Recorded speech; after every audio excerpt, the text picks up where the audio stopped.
ഈ ശബരിമല സ്വർണ്ണക്കൊള്ള കേസിലെ ഈ സ്മാർട്ട് ക്രിയേഷൻ നമ്മുടെ അമ്പത്തൂരുള്ള സ്മാർട്ട് ക്രിയേഷൻ CEO പങ്കജ് ഭണ്ഡാരിയെ SIT ചോദ്യം ചെയ്തു എന്ന രീതിയിലുള്ള വാർത്തകൾ വരുന്നുണ്ടല്ലോ, അതിന്റെ വിശദാംശങ്ങൾ കിട്ടിയോ?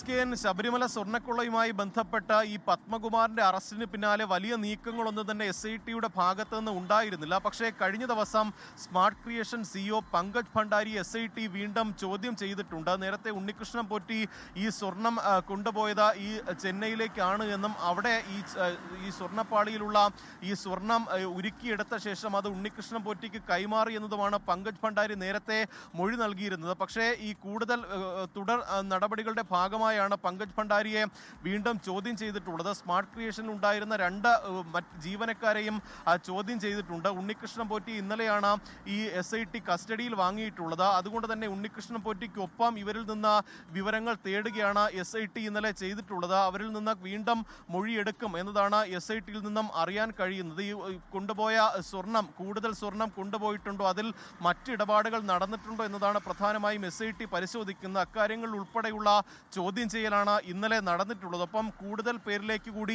അന്വേഷണം എത്തുമെന്നതാണ് നമുക്ക് ഈ ഘട്ടത്തിൽ അറിയാൻ കഴിയുന്നത്. മുൻ ബോർഡ് അംഗങ്ങളിൽ നിന്ന് വീണ്ടും വിശദമായി വിവരങ്ങൾ തേടാനുള്ള ഒരു നീക്കവും SIT നടത്തുന്നുണ്ട്. കാരണം 2019 ഈ സ്വർണ്ണപ്പാളി കൊണ്ടുപോയി സമാനമായ രീതിയിൽ 2024 അത്തരത്തിലുള്ള നീക്കം ഉണ്ണികൃഷ്ണൻ പോറ്റിയുടെ ഭാഗത്ത് നിന്ന് ഉണ്ടായിരുന്നു. അതുകൊണ്ട് തന്നെ 2024 കാര്യങ്ങളിൽ കൂടുതൽ വ്യക്തത വരുത്താനും കൂടുതൽ കാര്യങ്ങൾ ശേഖരിക്കാനും വേണ്ടി വീണ്ടും ബോർഡ് അംഗങ്ങളിൽ നിന്ന് മൊഴിയെടുക്കുമെന്നതടക്കമുള്ള വിവരങ്ങൾ പുറത്തു വരുന്നുണ്ട്. എന്തായാലും കൂടുതൽ നീക്കങ്ങളിലേക്ക് SIT കടക്കുകയാണ്. ഉണ്ണികൃഷ്ണൻ പോറ്റിയും മുരാരി ബാബുവും SITയിലെ കസ്റ്റഡിയിൽ തുടരുന്നുണ്ട്. അവരെ വീണ്ടും വിശദമായി ചോദ്യം ചെയ്ത് വരുന്നു എന്നതാണ് നമുക്ക് SITയിൽ നിന്ന് അറിയാൻ കഴിയുന്നത്. ഒപ്പം N വാസുവിന്റെ ഉൾപ്പെടെ ജാമ്യ ഹർജിയിൽ ഇന്ന് വാദം കേൾക്കുന്നുണ്ട്. ഒപ്പം മുരാരി ബാബുവിന്റെ ജാമ്യ ഹർജിയിൽ ഹൈക്കോടതിയും ഇന്ന് വിധി പറയാനിരിക്കുന്ന ഘട്ടത്തിൽ കൂടിയാണ് കൂടുതൽ നടപടികളിലേക്ക് SIT കടക്കുന്നത്.